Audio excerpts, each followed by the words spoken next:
tentang salah satu tokoh sastrawan yang bernama Toni Morrison.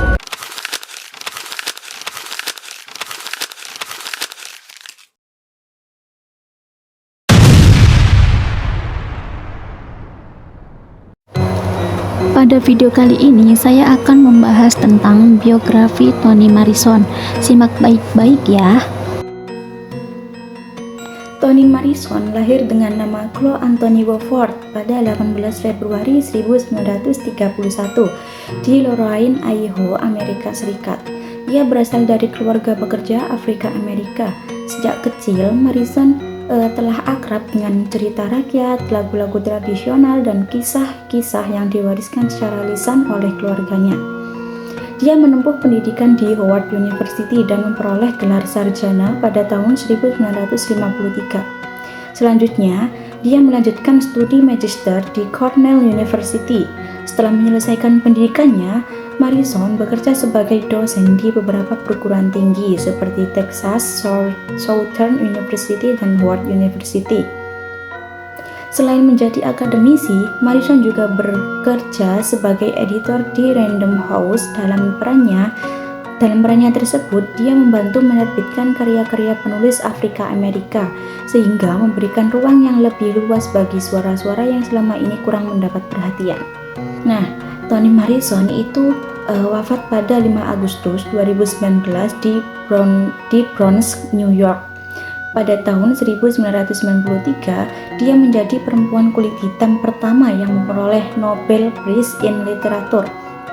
Dalam hal ini, itu menjadikannya salah satu tokoh sastra paling berpengaruh di dunia.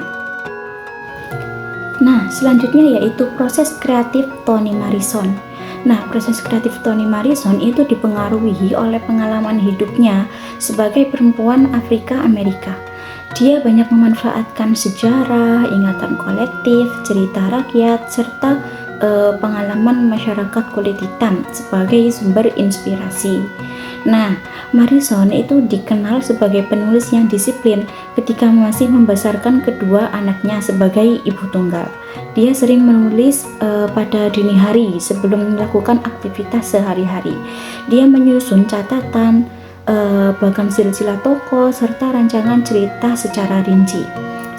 Sebelum menyelesaikan novelnya, menurut pameran Toni Morrison yaitu Cities of Memory di Princeton University.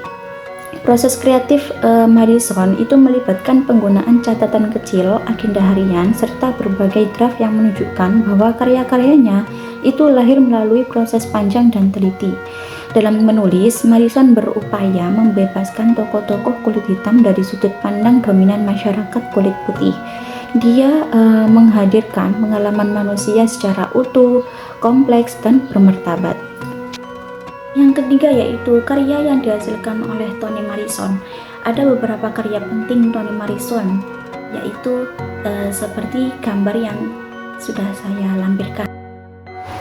Yang pertama ada The Blues A 1970, yang kedua yaitu ada Sula 1973, yang ketiga ada Song of Solomon 1977, yang keempat ada Tar Baby 1981, yang kelima ada Beloved 1987, yang keenam ada Jazz 1992, yang ketujuh ada Paradise 1997, yang ke-8 ada Love 2003, yang ke-9 ada A Mercy 2008, yang ke-10 ada Home 2012, dan yang terakhir ada Gold Have the Child 2015.